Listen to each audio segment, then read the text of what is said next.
दर्शकबिर यो कोशी अस्पतालको परिसर हो। अहिले नै संघीय स्वास्थ्य मन्त्री कोशी अस्पतालमा निरीक्षणमा यहाँ आउनुभएको छ। कोशी अस्पतालमा स्वास्थ्य मन्त्रीको आगमन भएको छ।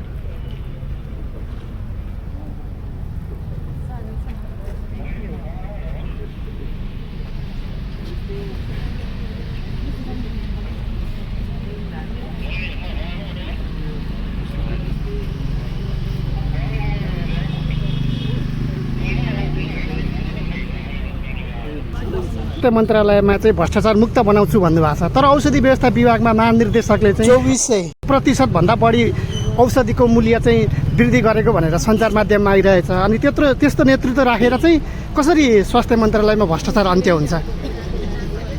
तपाईँले सोधिने हाल्नुभयो। हाम्रो स्वास्थ्य औषधि व्यवस्था विभाग र मेडिकल ल्याबोरेटरी गरेर दुईटा निकाय सँगै छन्। त्यो दुईटैमा 11 तहका 2जना मान्छेहरू छन्। अनि त्यसमा चाहिँ के हुँदो रहेछ भने कहिले उसको बारेमा कहिले उसको बारेमा त्यो मिडियामा खराब कुराहरू लेखिदिराख्ने गर्दो रहेछन्। अब औषधिको भाव वृद्धि भएकोमा के कारणले वृद्धि भएको भनेर त्यो कारण खुलाएर पठाउनुहोस् भनेर मैले मगाएको छु। त्यो म हेर्दैछु। तर त्यो रोग जुन छ नि, एउटाले अर्काको खेदो खन्ने, अर्कोले अर्कोको गर्ने, त्यसलाई सदाका लागि निर्मूल गर्नुपर्ने रहेछ भनेर मैले चाहिँ त्यहाँको टोटल रिफर्मै गर्ने डिजाइनै चेन्ज गर्दैछु। त्यसले गर्दा यो आइन्दा यो जो झमेला नै खत्तम हुने हिसाबले त्यो डिजाइन कसरी अन्त्य हुन्छ? जस्तो तपाईँले अहिले भनिराख्नु भएको छ। अहिले मैले त्यहाँ हिजो मात्रै अघिल्लो दिन मात्रै क्याबिनेटबाट ओएनएम सर्वे गरेर नयाँ दरबन्दीहरू सिर्जना गरेर त्यसको संरचना नै परिवर्तन गर्ने सोचिरहेको छु। त्यो म यो 2-3 महिनामा जुन मसँग काम गर्ने समय बाँकी छ त्यसभित्र म गरिसक्छु। मन्त्रीजी, कोशी अस्पतालमा धेरै स्वास्थ्य मन्त्रीहरू आए, निरीक्षण गरे, गए, तर केही पनि सुधार आएन। यो कोशी अञ्चल अस्पतालका डाक्टरहरू, अधिकांश डाक्टरहरू अस्पतालमा ड्युटी गर्ने, त्यस पछाडि नजिकै गएर क्लिनिकमा बस्ने। तपाईँ आउँदा पनि यस्तै हुने हो।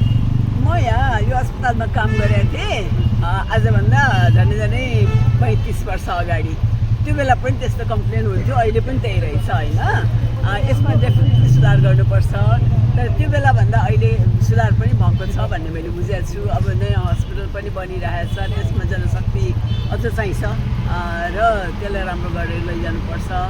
अब बाँकी यहाँ कार्यालय समयमा बाहिर क्लिनिकमा बस्ने कुराहरू चाहिँ यहाँको हाम्रो जुन मेसुहरू हुनुहुन्छ उहाँहरूले नियन्त्रण गर्नुपर्छ। उहाँहरूलाई म अझ सख्त निर्देशन दिएर पनि जान्छु र म मोनिटर पनि गर्छु काठमाडौँबाट पनि। जस्तै नि कस्ता सेवा दिने भनेर हाम्रो मापदण्डहरू छ नि, त्यो मापदण्ड बमोजिमको सम्पूर्ण सेवा यहाँ पाउने गर्नुपर्छ र गरिन्छ पनि। त्यही भएर यो नयाँ भवनहरू बनिराखेको हो। तपाईँले देख्नु भएको छ हाम्रो यहाँ डाक्टरहरू त्यही जिम्मा लिएर यहाँ आउनु भएको छ कि हामी गर्छौँ भनेर। त्यसकारण मेरो विचारमा हामी नपुग सेवाहरू अहिले म बुझ्छु अब झन् डिटेलमा के छ छैन भनेर, अनि त्यसलाई थप गर्ने प्रयास